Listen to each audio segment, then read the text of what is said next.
The first step to creating a Crystal report is to actually start the program and select a new file. Now there are numerous ways to start Crystal reports. You might need to go down to the Start menu at the bottom left. You might have a shortcut on your desktop. We have a shortcut here on our desktop to Crystal Reports 2011. This is the symbol you're looking for if you're trying to find the program in a list of programs. To start it from the desktop, I simply double click, and that will start SAP Crystal Reports. Now when Crystal Reports first starts, you'll be presented with the Start page, a little tab here for the Start page. Notice it says SAP Crystal Reports both on the Start page and in the title bar, and we have a number of shortcuts. We have the option to start a new report using a blank report, report wizard, crosstab report wizard, mailing label report wizard, OLAB cube report wizard. So all of these are shortcuts to getting yourself started quite quickly. And we have a list of recent reports. So as you build up a collection of reports, the most recent ones will be listed here.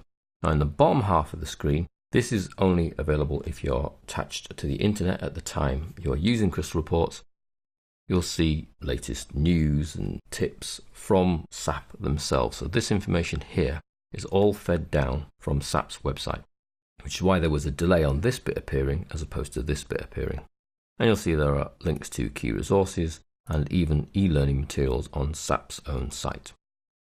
So they will use this area to keep you up to date with major changes or minor changes or even just blog articles. So our interest here is actually creating a blank report. Now we can do that in a number of ways. We can either choose the shortcut off the Start page that says blank report here, or we can go up to File, New, Blank Report. Notice the shortcut Control N, which is your usual shortcut to start a new file in any program, is actually used for the standard report, which is in effect the report wizard, which is this step here. So if it's a blank report we're after, because we want to start from scratch completely without any help, it's blank report from the File menu or blank report from Start New Report. Once I choose that step, I'm given a blank report. The database expert pops up here. We're going to cancel that for the time being. I now have report 1. See that report 1, a separate tab. I can go back to the Start page at any time, but I'm in report 1 and I'm in design mode for report 1, ready to start setting up my report, the page orientation, connecting to the right data, etc. But that's the start process with Crystal Reports. You start Crystal Reports itself from the shortcut on the desktop, Start menu, and then we create a new report using File, New, Blank Report, or from the Start page, Blank Report, and that will give us, in this case, report 1. If I were to go back to the Start page and choose Blank Report again, I'll now have report 2. Again, the database expert pops up, but we'll close that for now.